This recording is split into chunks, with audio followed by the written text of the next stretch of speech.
so it's winter in the UK.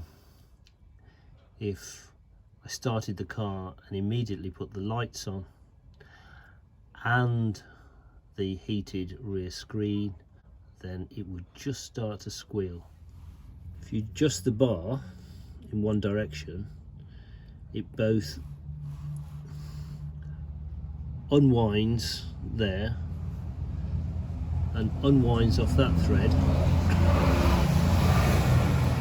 so it puts more pressure on the belt. If you wind it the other way, it reduces the pressure on the belt. What I can never remember is which way these go. I've undone these, so that nut, if I'm going this way, runs down the thread, and this nut, if I go in the same direction, runs up the thread.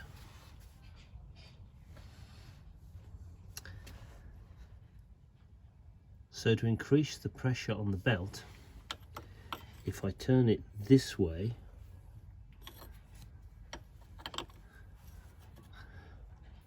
that rod gets bigger.